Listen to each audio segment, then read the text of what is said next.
आज आपण बघणार आहोत मस्त अशी थोडी वेगळ्या पद्धतीची पत्तागोबीची भाजी, मस्त टेस्टी। त्यासाठी गंगा रेसिपी चॅनलला सबस्क्राइब केलं नसेल तर अजून सबस्क्राइब करा, सोबतच बेल आयकॉनवरती क्लिक करा आणि हा व्हिडिओ पूर्ण पहा, तुमच्या मित्रमैत्रिणींशी शेअर करा।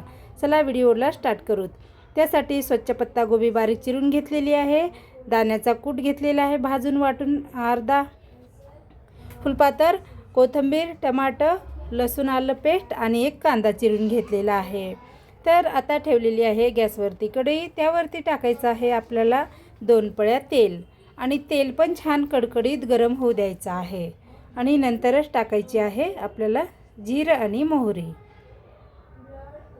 तर चला मस्त आज बनवणार आहे मी डब्यासाठी छान अशी पत्तागोबीची भाजी, एकदम टेस्टी। ज्यांना आवडणार नाही ते सध्या आवडीने खातील। तर चला जिरं मोहरी फुटून झालेली आहे, आता त्यात टाकलेला आहे कढीपत्ता आणि कांदा टाकलेला आहे, कांदा लसूण आलं पेस्ट, ते पण छान असं हलवून घ्यायचं आहे आपल्याला थोडासा लाल होईपर्यंत।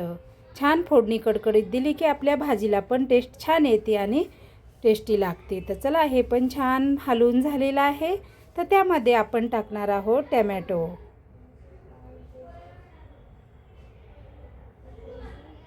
टोमॅटो पण छान असा हलवून घ्यायचा आहे परतून आणि नंतर त्यामध्ये आपल्याला टाकायचं आहे मीठ, भाजीला जेवढं आपल्याला चवीपुरतं लागेल तेवढं। त्यामुळे आपला कसा टोमॅटो पण लवकर शिजल्या जाईल, विरघळल्या जाईल मिठाने। बघू शकता छान टोमॅटो पण असा आपला विरघळलेला आहे, तेलामध्ये मॅश झालेला आहे। तर आता टाकायचे आहे थोडीशी हळद आणि लाल तिखट टाकायचं आहे। फक्त आपल्याला घरच्या आहे त्या साहित्यामध्ये 2 वस्तूमध्ये भाजी टेस्टी बनणार आहे। बाकी कोणतेच मी बेसिक मसाले वापरले नाहीत, आपलं रोज भाज्याला वापरतो ते लाल तिखट, हळद बस आणि दाण्याचा कूट वापरलेला आहे। तर आता हे मी इथं छोट्या फुलपात्रामध्ये अर्धी वाटी छान असे खरपूस शेंगदाणे भाजून मिक्सरला काढून घेतलेले आहेत, जास्त बारीक बी नाही आणि जाड पण नाही। ते टाकून छान हलवून घेतलेलं आहे आणि हे सगळं आपल्याला पाणी टाकून मसाला छान असा शिजू द्यायचा आहे। अगदी 10 मिनिटात होणारी झटपट अशी पत्तागोबीची भाजी। तर चला ही वेगवेगळ्या पद्धतीने बनवली जाते, पण मी थोडीशी ही वेगळ्या पद्धतीने बनवली, खायला छान लागते टेस्ट।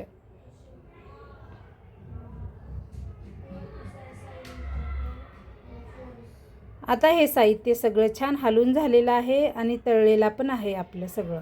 तर आता त्यामध्ये पत्तागोबी टाकून छानपैकी हलवून घ्यायचं आहे आपल्याला।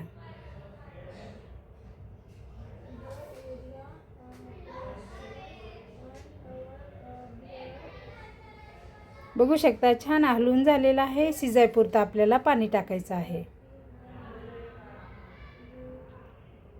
ही भाजी वेगवेगळ्या पद्धतीने बनवली जाते, कधी हरभऱ्याची डाळ टाकून, कधी चना डाळ टाकून, किंवा आपले ओले मटार असतात वाटाणे ते टाकून पण खूप छान साहित्यात होती। रस्सा भाजी किंवा सुकी भाजीच खायला छान लागते रस्सा भाजीपेक्षा। तर चला वरतून कोथिंबीर टाकलेली आहे आणि आता पाणी टाकून छान असे आपल्याला भाजी आता ही शिजून घ्यायची आहे।